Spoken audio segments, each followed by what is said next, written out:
We present to your attention an extended and detailed review of the unique marriage traditions of Tibet, which remain an integral part of the lives of the local people to this day. The text thoroughly examines the phenomenon of polyandry, where one bride marries several men at once, as well as the specifics of abstinence during intimate relations.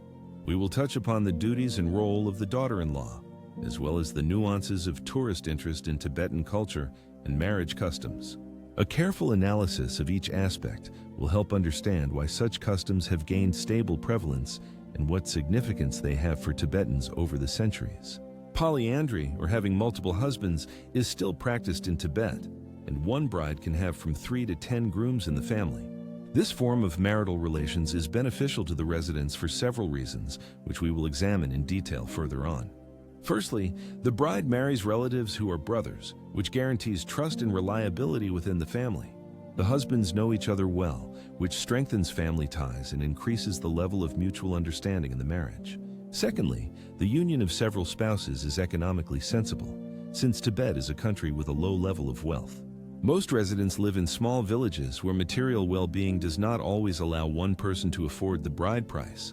In such cases, help comes from relatives who can share expenses and responsibilities, making polyandry a practical solution. Thus, polyandry becomes not only a cultural tradition, but also a socio-economic necessity for the inhabitants of Tibet. In Tibetan families, the necessary sum for the bride price is collected, provided that all husbands will subsequently live under one roof together. Sometimes the eldest brother cannot leave an heir due to age, which prevents him from entering into a full marital relationship. In Tibetan families, on the first wedding night, all grooms consider it their duty to perform marital obligations without exception. The country has a practice of abstinence. On the first wedding night and subsequent seclusions, men engage in prolonged lovemaking, which is considered beneficial for health. Each husband is so enduring that he can satisfy his wife for at least 2 hours straight, which positively affects health and vitality. The inhabitants of the country carefully monitor the quality of vital goods throughout their lives to maintain health and well-being. In Tibetan marriages, there's a rare practice where wives may seclude themselves with relatives of similar age. Such relationships are considered mutual and not immoral. A young girl in such relationships gains invaluable experience and positive emotions related to fulfilling marital duties. Let's consider the distribution of roles in a Tibetan family and how relationships between spouses are arranged in these unique marriages. In Tibetan families, spouses have certain duties and roles that maintain harmony and stability within the family.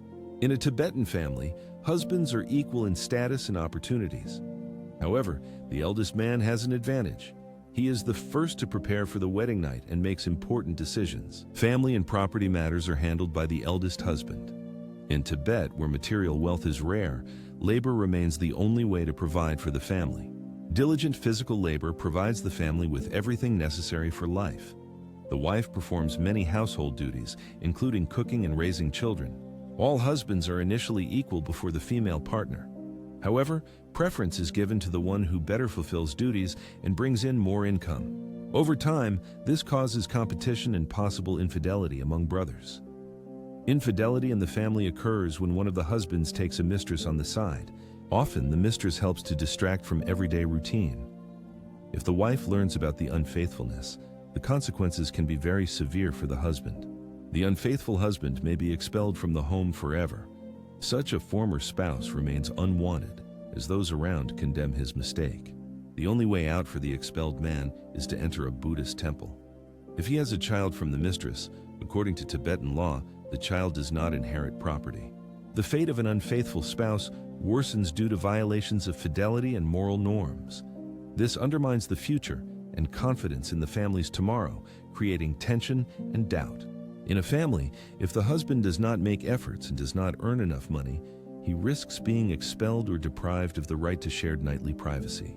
In such a situation, the daughter-in-law comes to the rescue, convincing the bride to give the groom another chance, supporting the possibility of correction and family preservation. The wife agrees, and the groom makes every effort to improve the situation, which becomes an additional motivation for him to change his fate. Not only marriage traditions, but also the cultural features of Tibet, which attract tourists from all over the world to get acquainted with local life, are of special interest. The people of Tibet warmly treat guests with a variety of dishes and tea without sugar, which is replaced by salt in the drink, surprising many travelers. Among Tibetans, there are many monks, as Buddhism is the main religion of the country, deeply influencing lifestyle and worldview. Tibetan healers carefully select natural ingredients for their medicines, using rich life experience and knowledge about nature and diseases. It is said that Tibetans can recognize any disease or ailment with a single glance, confirmed by their centuries-old practice and attention to health. A special role in the lives of Tibetans is given to jewelry, which not only decorates but also carries cultural and spiritual meaning, complementing a person's image.